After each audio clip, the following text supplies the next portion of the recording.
We've made investing in our rural communities a priority because I think ultimately it's an important foundation for the state, not just economically, but culturally and historically as well. And we have done huge initiatives up and down this state, whether it's infrastructure, whether it's job training, you name it, we've been there and we've gotten it done, and we're going to keep on doing that. One vehicle that we have for strategic investments is the Florida Small Cities Community Development Block Grant Program.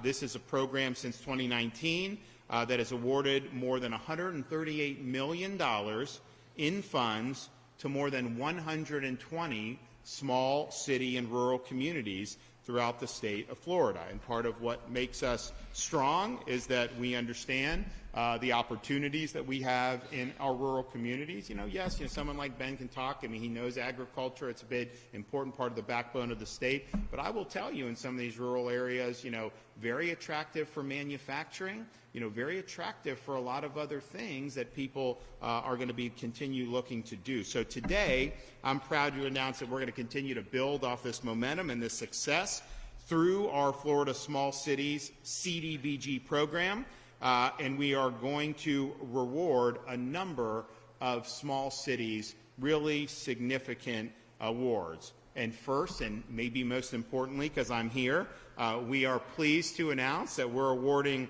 $6.4 million to the city of Arcadia to upgrade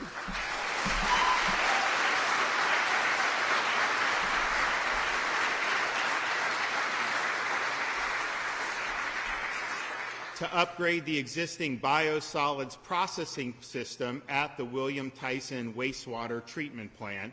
The city's sole wastewater treatment plant is aging and frequently failing.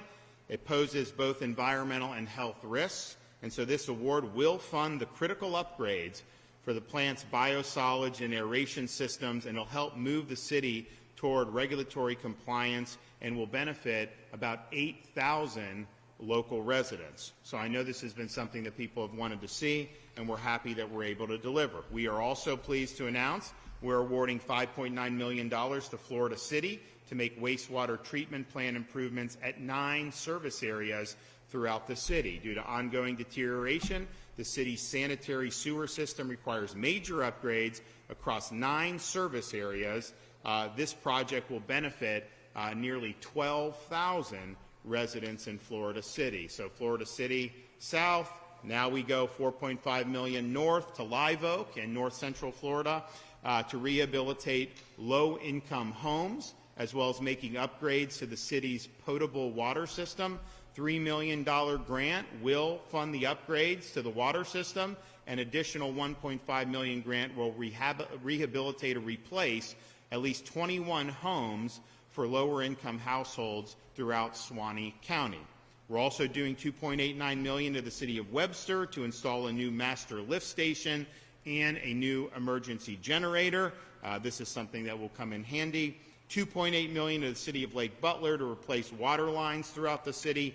$1.7 million to the city of Port St. Joe to make sidewalk, landscaping, irrigation, and underground utility improvements. $1.2 million to the city of Green Cove Springs to install stormwater piping, swales, and inlets.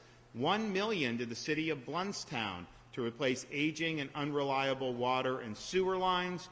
$1 million to Liberty County to complete improvements at Veterans Memorial Park.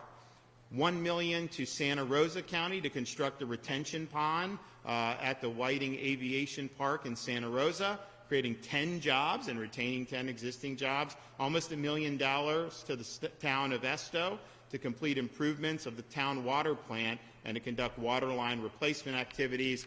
We also have, for housing missions, $1.5 million to Hamilton County. We have America's 250th anniversary coming up next year, so we're already doing things. And one of the things I'm doing, around the country, you have some of these jurisdictions, they're tearing down statues of the Founding Fathers. Well, in Florida, we're putting up new statues of the Founding Fathers, and so we've already done one for George Washington in the state capitol, which is amazing. We did a Thomas Jefferson that had been mothballed by another state because he was politically incorrect, I guess, and we put that in Jefferson County. And then we're going to do Hamilton County, Madison County, Franklin County, Monroe County, and, I may even airdrop some founding fathers into Gainesville, Broward, I don't know. We'll make it interesting.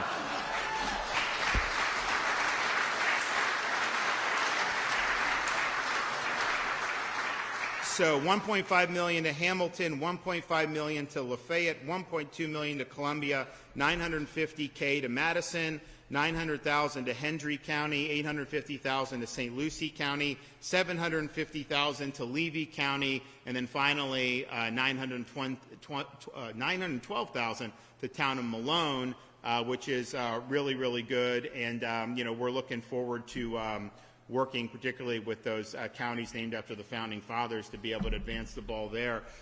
So this is meaningful.